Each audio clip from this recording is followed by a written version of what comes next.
Have you ever wondered why everyone was so skinny back in the 1960s? Well, back then, our dietary recommendations were to follow the basic four, which were to eat meat, dairy, fruits and veggies, and grains. But by the 1970s, there was a significant shift that hoped to prevent chronic illnesses like heart disease. Now, emerging science determined that the food we've been eating for hundreds of thousands of years, red meat, saturated fat, and cholesterol, were now killing us. And as a result of this, today we now weigh 30 pounds more on average, and heart disease is the leading cause of death. And before you jump the gun and say that's all about excess calories, the 1941 Dietary Guidelines recommended that an adult male weighing 155 pounds should consume 3,000 calories per day. But the real problem is that since 1960, our consumption of processed foods, seed oils, and rich grains, high fructose corn syrup, artificial sweeteners, and pesticides has gone up. And oddly, our beef consumption has gone down 40%. So maybe we got it all wrong.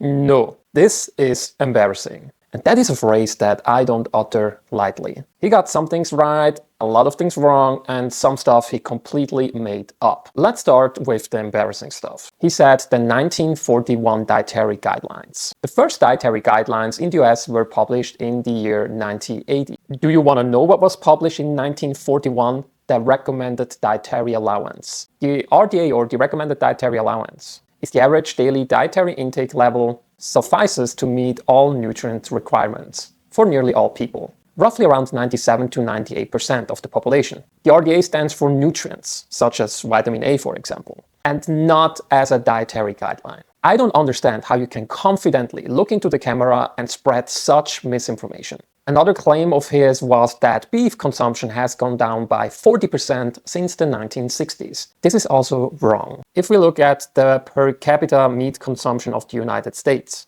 I know he was specifically talking about beef, but total meat consumption has gone up tremendously since the 1960s. And he's right that beef consumption has gone down, but not by 40%. As you can see here, beef consumption went from 43.5 kilograms to 37.8 kilograms. Roughly speaking, a 6 kilogram difference.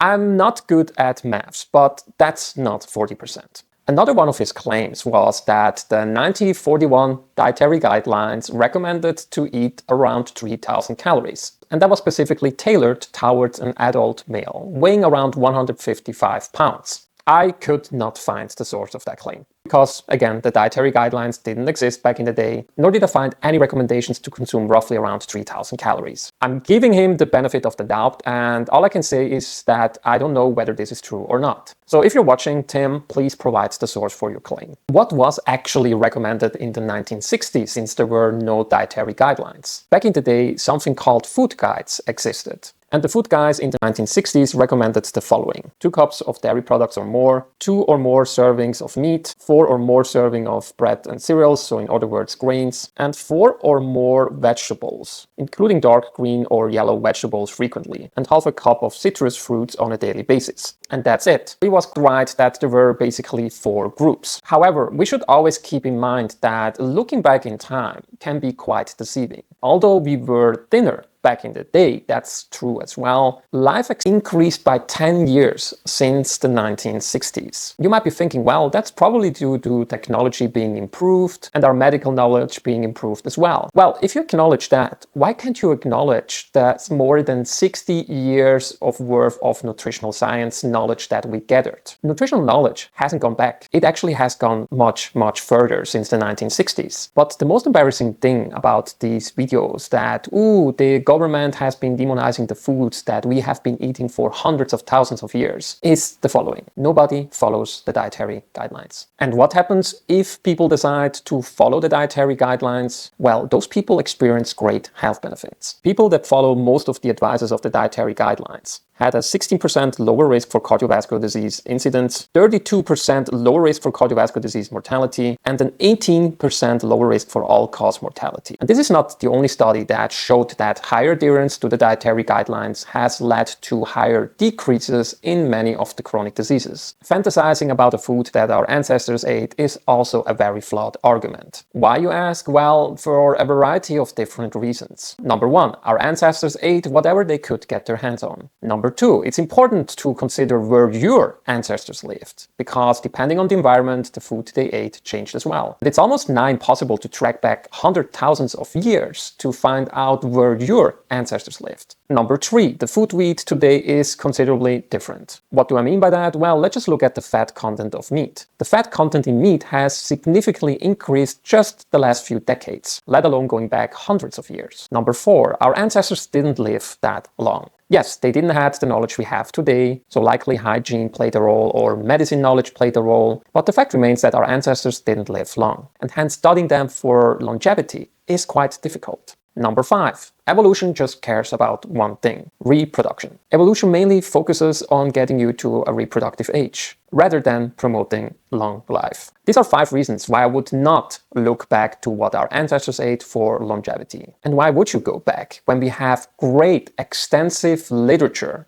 expanding our knowledge on nutrition nowadays, showcasing us how a healthy dietary pattern should look like. And the bulk of the evidence is showing us that the majority of your calories should be coming from whole plant-based foods. Whether you want to add some animal-based product to this healthy dietary pattern is not a question about health, but rather a question about moral, ethics, and environment. Videos such as yours are misguiding people and can potentially harm a lot of people, especially when it seems to me that you are lacking the qualification to interpret the data that we have nowadays. What are your thoughts about this topic? Feel free to let me know in the comment section. Thanks for watching, and I'll see you during my next video.